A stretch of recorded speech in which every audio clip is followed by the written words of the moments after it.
I don't remember how these start. I don't either. Okay. Do we talk about something?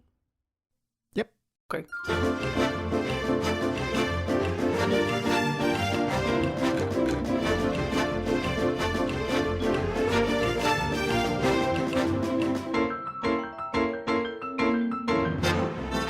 You're sipping. Let's go. I just realized, so we were talking about the pandemic. Was it the pandemic 20 or the pandemic 10 or what's the amount of weight that we socially agreed that we gain? Yep. I don't know what it is. I have lost since September of last year about 20 pounds. Oh. Yeah. Well, congratulations. Thank you. Because I'm drinking now, I made a choice at the store today to get a Molson Ultra. Hey, you know what I'm talking about? I do. I sure do. You know those little skinny beers that are like 90 calories, 3% alcohol. It's the light. It's not a light. It's a light beer without them calling it a light beer. It's nice. They do a good job with that. I think they call it a light beer, but it's like in small print, right? And here's the thing: since I've lost so much mass, if I have 3 tall boys, like which I maybe used to do on a given day, oh man, I'm smashed. It's like, wow, okay. It's a decision at that point. It used to be, I'll have a couple beer. But now if I have more than like 1 tall boy of a regular beer, I have committed to a path that day, right? That's unalterable. It's a lot of beer. It's a lot of beer. I usually do 2. I haven't lost 20 pounds, but I'm like two beer, and that's the decision. I'm gonna have 5, or I'm stopping at 2. That's the tipping point, right? So right now I'm pretty good at stopping at 2. I have 2 beer and say, okay, that's me. I'm good, and I wake up the next day and I feel fine. I feel good. I'm productive. I go about my day. I think I'm getting old. I think this is what it is. Yeah, that's part of it too. There's part of it too, where I can't party like I used to, right? And I don't want to spend that much money on beer, if I'm being honest with you. Like, 3 beer, 3 days a week. Okay, do the math. At the end of the month, to do up it's like I can spend that money better. I can do some exercise. I can do something else. Yep. The thing is, there's been a spiral effect of deciding that 3 days a week I'm going to lift weights. Okay, so there's all this stuff that kind of comes out of that. And not drinking as much has been one of the kind of side benefits, I suppose you could call it. It goes with it. Yeah, because you don't want to feel crappy at the gym, and after the gym you don't want a beer. So it's like, okay, on either end of it, there's that part of it. And I bet the diet has helped too, because it's all a chain. It's all a Groupon, if we call it that, right? You go to the gym, you exercise. Mm-hmm. I don't want to drink the beer now because I just spend all that energy exercising. Right. And then I don't want to go I just go to McDonald's. No, I don't want to go to McDonald's now because I did my exercise. I didn't have my beer. So why would I? It all kind of goes together, right? Yeah, big time. And then, you exercise, which means you sleep better and you wake up more refreshed with less stress. And it snowballs as you go forward, right? And I threw into it just for funsies because what the hell else do you do during a pandemic? Like a 16/8 intermittent fasting over the last little while, right? So I'm just like, okay, I got a feeding window, and during my window, it's like I'm going to have beers and I'm going to have food. And it's not like you can eat whatever you want for 8 hours, but it's like, you start making slightly better choices. And what's been interesting is that I finally have found, I think, the secret recipe where I can enjoy many of the foods I like, still eat nutritious foods, and drink beer, and, grow muscle mass, all this fun stuff. This pandemic, I'm telling you, man, it's working for me. I'm afraid. I'm afraid of the other side of this. I was going to ask you what you did. So it sounds like that's working for you. So you do a little bit of exercise a week, diet's in good shape. I think we align on this, and certainly exercise routines and diets are very personal. But what works for me, it sounds like it's working for you, is I've never been a guy that says I'm going to stop doing X, Y, Z. Right. I'm just going to moderate. Because it's for me, we always go through these cycles. I know you and I did all the time. I'm going to stop drinking beer. Well, that's just not realistic. I'm lying to myself. It's not going to happen. I like beer. So for me, it's okay to like beer. Mm-hmm. I don't want to drink a 6-pack a night. So where's the middle ground? Okay, drink on Fridays and Saturdays, or whatever schedule you want to set up for yourself, and still enjoy the things that you enjoy. But, wake up in the morning, do your exercise, eat well, and kind of do everything in moderation. That sounds super simple, but for me, it works. It goes back to episode 1, where you had recommended James Clear Atomic Habits. And there was something in his newsletter this week that spoke well to me. It was, try and plan what you would do or could do on your worst day.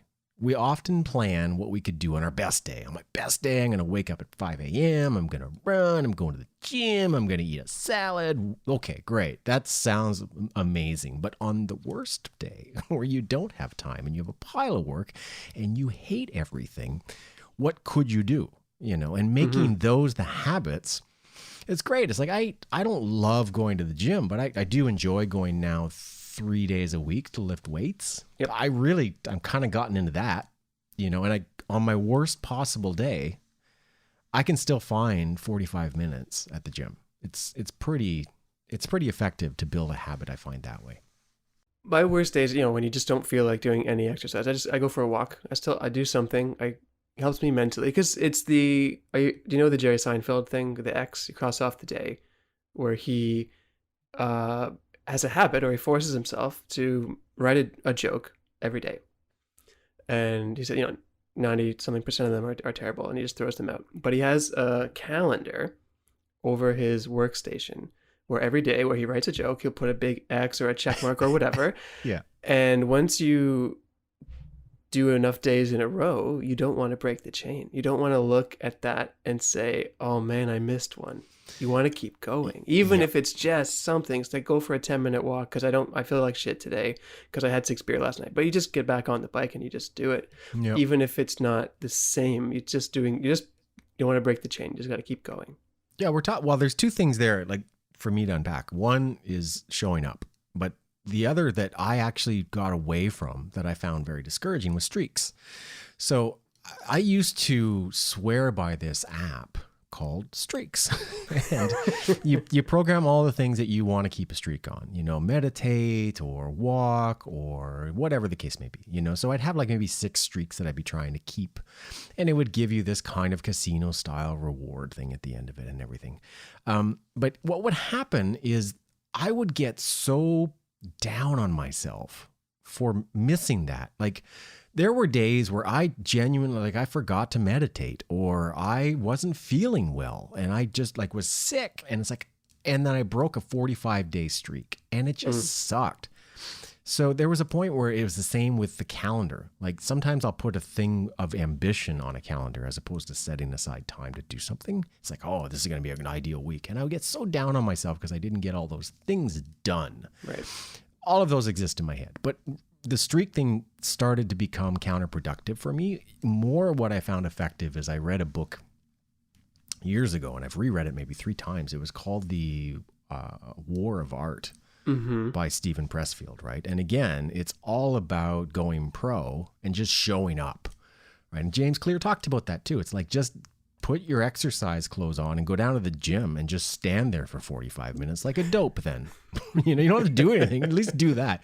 And while you're there, all right, I might as well grab a couple of dumbbells and do some stuff. He talks about that. I mean, this guy is really helped me. And he talks about that a lot, where it's just, exercise is this wonky thing in our mind, because I think a lot of us really enjoy the results of it and how we feel after we finish, but I don't know that many of us actually enjoy doing it. But he says the hardest part is actually just getting there, getting to the point where you're starting your exercise routine. And he says, he has those bad days where he's, I don't want to do my 45-minute exercise routine today. I'll just do 5 minutes and then I'll stop. And then he says 9 times out of 10, he does the first 5 minutes and then he actually completes the 45 minutes. Yep. He just has to start doing it. Yep. Yeah, I do the same thing in sets. And again, I implemented a lot of the very simple hacks. I hate calling them hacks, but here we are, where I have the gym bag ready to go. It's a go bag. Make it easy. Yep. Everything's easy. Like I've got a section of my closet where all the exercise clothes are. On my calendar, I fenced off the time in the middle of the day. because that's the time. Like if I go in, forget it. Get in the morning, wake up, go to the gym. Sounds I'm not great. that guy. No. End of the workday, go to the gym. I don't know, man. There's beer in the fridge, right? Middle of the day, I can walk away from work at noon, like nobody's business, and go to the gym. I'm good, I just shut off my phone and I'll see you later. So, I found that time and then made it easy to go. But not to get off on a tangent, it's for me, again, the showing up part. You heard the old, 90% of the job is, getting out of bed or whatever, some stupid phrase. But there's truth to these stupid phrases. That's what makes them cliches, is that there's a reason why getting there is harder than doing it. And I mean, there's a reason why the self-help genre is a huge thing. It's because for these things that we want to do, we have to, as James Clear says as well, we have to make them non-optional in our mind. But at least in Western culture, a lot of the things that we make optional are things that help ourselves. You don't make optional, if your job starts at 9:00, you don't make that optional because you lose your job. So not optional, right? You do this, and everything work related is not. So everything that helps ourselves is, okay, after work, before work, how can I change this, that, the other? But you have to find a way to make the things that you want to do to help yourself also non-optional. There's no decision. It's not, do I want to work out at noon on this day? It's, I work out at noon on this day. And that's on my calendar, just like this meeting is, and this meeting is, or this task is. And it becomes a task, and then it becomes your habit. We value the things that we give time for, right? That for me has been the experience. If I really do care about something, it'll turn into an act. And those acts require time. So if you set aside the time on your calendar ambitiously, like I've got this aspirational thing that I'm going to maybe do on this day, it's of no consequence. It makes you feel good in the moment, but it doesn't actually give you the long-term reward. So I wondered, should we, Woody, as we near what potentially could be the end of the IsoCast, because there might be an end to a pandemic and it's kind of silly to self-isolate, I think so, or socially distance, just unnecessarily. Should we just do a fruitless, unqualified self-help podcast? we just help ourselves. I like that idea, and I have a title in mind because it's so cliche, but it's so apropos of all of these things. I think this is the self-help genre, is everyone knows the cliches. Everyone knows, like, oh yeah, but it's actually hard to do it. And I was at a conference once, and this guy was talking about this, and he didn't make it up. Like, it's a very well-known phrase, but I keep remembering it, and I have it written down. Someday is not a day of the week. I want to do a show called that. That's really good. Can we do that? Yeah. I would actually like to sustain this show for that reason alone, just to talk about, just stuff that we've come across that seems to work for us. I like that idea. And I think it's really poignant now because in Ontario, and you're in Quebec, and you're, I think, a little ahead of us, but gyms opened.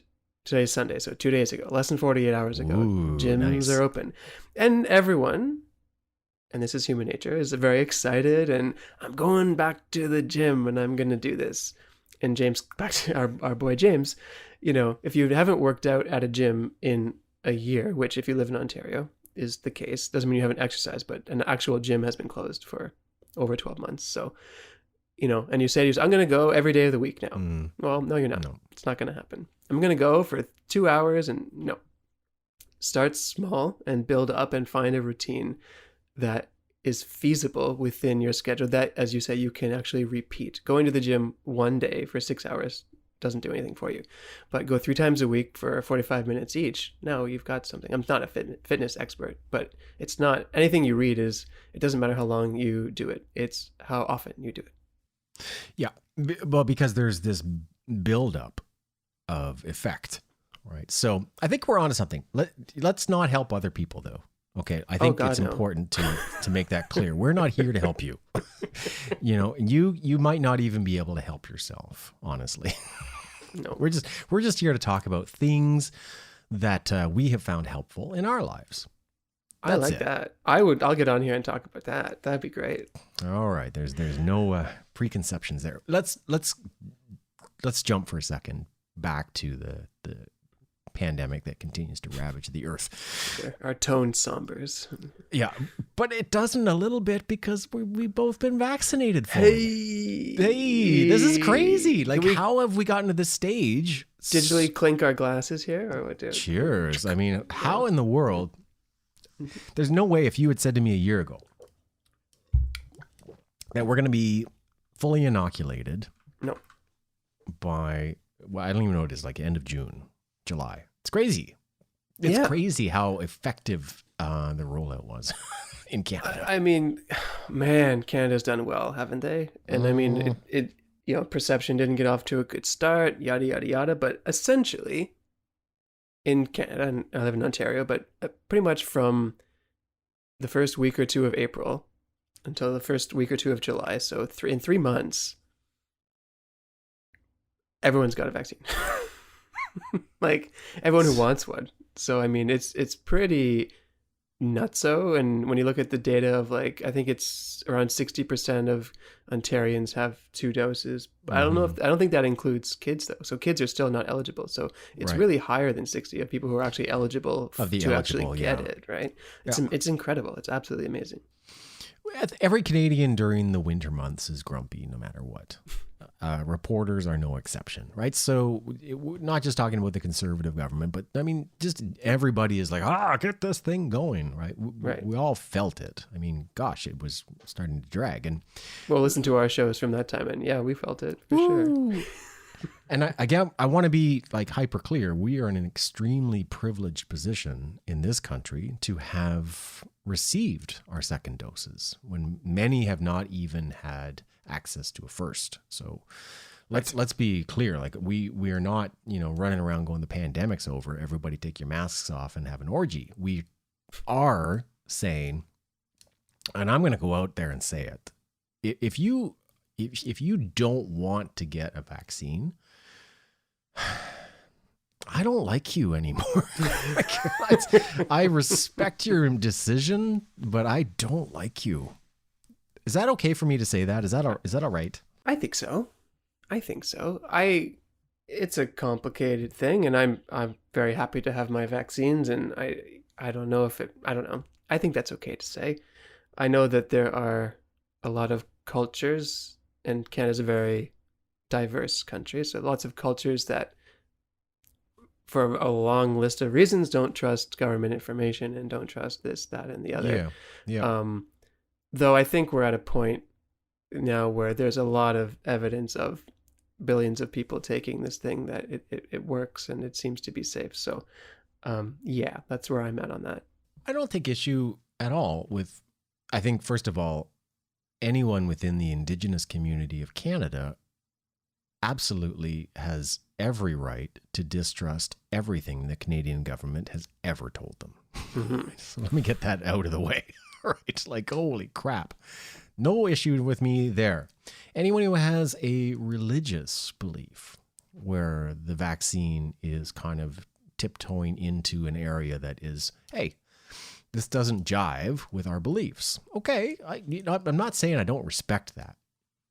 But there are folks on Earth that are just, like, rah, I don't want the government to stick nothing to me. It's like, I don't like you anymore. And that's just where I'm at. I've come to a place coming out of this pandemic where I'm very comfortable with saying, I respect your position. I understand that you have an opinion. And as a person, I don't like you anymore. I think that's fair. Okay. I think that's, if they just don't want to get it just because, then I think that's very fair. And that, I mean, this is all going to wash itself out, and people are going to be forced without being forced to get it. I mean, it's going to be like, if you want to send your kid to school, you don't have to get them a vaccine, but if they want to go to school, they have to have one. If you want to go to this concert, if you want to basically do anything, I mean, you're going to have one eventually. So it's forcing you by not forcing you. But So I think this is just, it's new. It's human nature sometimes to resist. Sure. It's still new, but it's going to wash itself out. But there will be a big backlash if there's a fourth wave, fifth wave, sixth, whatever number we're on. Yeah. And it's because of a large group of people who chose not to get it, that there's going to be backlash about that. I'm in favor of the Fauci ouchie. I say, go for it. But you're right that this will play out because of the necessity to have it. And I think I saw a really interesting tweet that said, can we stop calling them vaccine passports and call them what they've always been called? It's an inoculation record. Mm-hmm. We've had these forever because there are certain things that you're inoculated against in order to travel to certain places or do certain things. It's not a new thing. You remember very well, I'm sure. I when we were living in Costa Rica and I was working for you, and I took a Semana Santa trip over to our friendly Venezuela country, and I had trouble coming back because Costa Rica said, "Not so fast, Woody. Where is your where's your proof of yellow fever vaccine?" And Woody, the naive Canadian, didn't have a yellow fever vaccine because we don't need one here. And long story short, lots of hoops, and basically I was able to get on the plane with a shot from a closet in the Caracas airport. But I still have my my little yellow piece from Simon Bolivar, a little piece of paper that says I got the yellow fever vaccine on that day. So no, this is not a new thing, and kids going to schools need to have this, and this. So there's no reason this should be any different, in my opinion.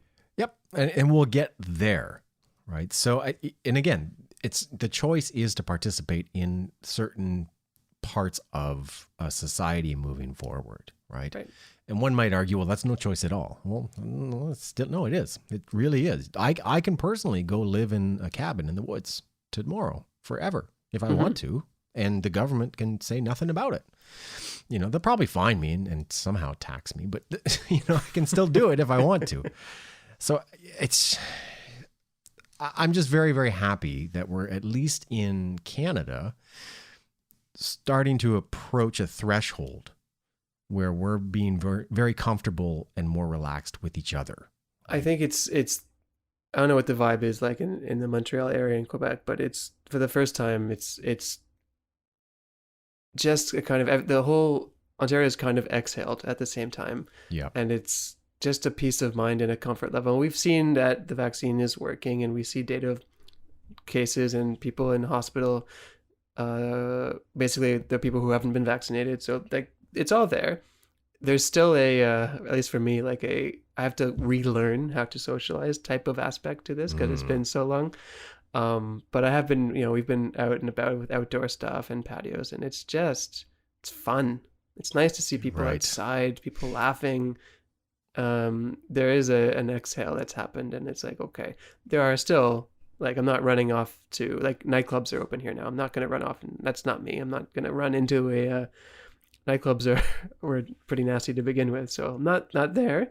Some people are, and that's fine. But it's nice to be out patios and just seeing people and having a barbecue with some friends, and it's nice to be there. It's a very privileged place to be, but it is nice.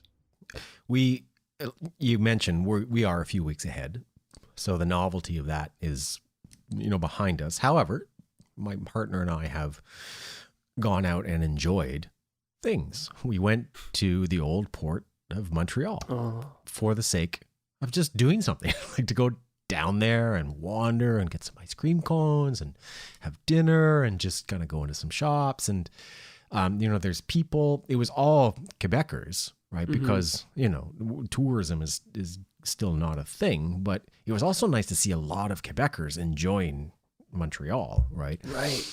But what was nice about it is the obvious stuff. What was strange about it was the feeling of no reservation, not picking up food, walking around and going, where do you want to eat? What do you want to do? It didn't require this ridiculous level of additional planning. And as we're sitting across a table, maskless, having a beer, eating food, looking at each other, realizing that we could have done a lot better for dinner than we did. Didn't have to wash the dishes. We didn't have to wash the dishes. We paid the check. We complained about how loud it was. And it was like old times a little bit, It's like, for us now, the social pandemic post-anxiety, I don't know, there's got to be a word for it, because we have been suffering this long trauma, is a little bit weird. It's kind of hard for me to imagine being in close proximity with large numbers of people right now. It's still kind of funky. It is. It depends on what you mean by large, but I mean, like we've been congregating outside with, groups of friends at times. So 2 other people, us 2 and 2 plus 2, or 6 people. And that's pretty much it. It's going to be a really weird. We were trying to remember, and we think the answer is when you and Ati were here at the end of January, early February 2020. We went to dinner, the 4 of us. We think that might be the last time that the 2 of us had dinner inside. You're kidding. Not kidding. It could be wrong. We might have had one more after that, but basically that was right up when this kind of stuff hit the fans. So yeah, I'm still not in a place where I'm not running off to a restaurant to eat it. We're having indoor dining now as of Friday. I'm not going to do that. I guess it's a good thing, but we're trying to make a reservation to have dinner outside on a patio here. Can't do it. There are no reservations available. Sure. Everyone's doing it, which is a great thing. Thank God for the restaurants. Like, good for them. Yeah. And we're not in a rush to do it. Like, it'd be great, but we're trying to make a reservation for next week now. But I'm not ready to go indoor dining. But we think it was the last one was when you and Natty That's were crazy. Here. Yeah, that's crazy. Wouldn't it be nice if we were the first when you come back? Is that where you're going with any of this? It might be. Well, I mean, we're planning a visit out your way, so nothing's in stone, but okay, it would be nice if there's full circle. Yeah. Let's talk off air. I've got some ideas. But I think for us now, we haven't had, like, for example, any house guests, though we could, Right. I just yesterday went over to someone's house where there was like a bunch of people in the yard around the pool, and to hug and kiss people is like crazy. It's crazy. Like, you're embracing another flesh bag. I know. That may or may not be full of disease. I might have actually contracted a cold from a child yesterday. Like, that's... Could be. A tear is welling up in my eye thinking that I might have just caught a cold. Here we are. Like, it's so strange. It's just so strange. It's nice, and it will hopefully continue to get better. And yeah, I'm seeing people that I haven't seen, like everybody is, I'm assuming, in a year more. Who knows how long, but very long time. It's quite nice. Did you have any hangover effects the day after your second jab? Yeah. So jab 1 was the COVID rash, but jab 2 was COVID rash and then body rash. Oh. And then I was sick. I was good and sick. I got Moderna sick, where it wasn't like nauseous, except if I was spinning, which, it's not people, I spin from time to time. I was spinning around and I would get dizzy. But there was this kind of constant fog for about 2 days. I remember participating in a couple Zoom meetings where I said, hey, I just got my second dose and I don't know how this is going to go. And participants in the meeting pointed out, it's like, yeah, I don't know what's up with you, man. I'm like, I don't even know what I'm saying. I'm just here. I'm just present. I have basically, without the rash, exactly the same experience for both. I got a mixed bag. I got a Pfizer first and a Moderna second. Ooh, I hope that you're recognized internationally as being inoculated. This is the next step that needs to flesh itself out, right? Did you hear there was a story about someone trying to travel to Barbados or something, and they've fixed it. But this is the next step of, like, countries are gonna have to figure out which ones they recognize, which ones they don't. Yeah. I assume that these will be fine because they're the same. We've talked about this before. Like, take the brand name away from it, it's the same vaccine. It's basically exactly the same thing. Right. AstraZeneca is a different type, but we don't know the brand that we get for the flu shot if you take the flu shot, or mumps or hepatitis, or who makes those. Probably the same companies, but no one ever thinks about it. So right. I think this will all work itself out and just be like, okay, they're fine.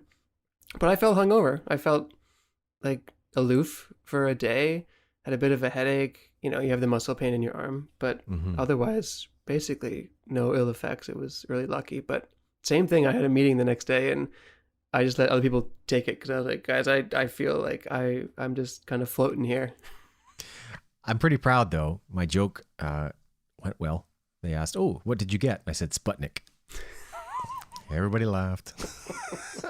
And then apparently we had a meeting. I don't know. I've seen emails.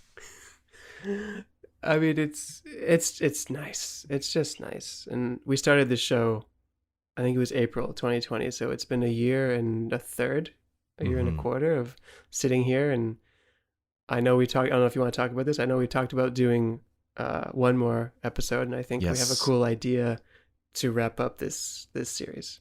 No big promises, but I just, maybe for the sake of using the word penultimate, this might be the penultimate show. It would be really great to close the circle and enjoy the last episode face à face. I would love that so much.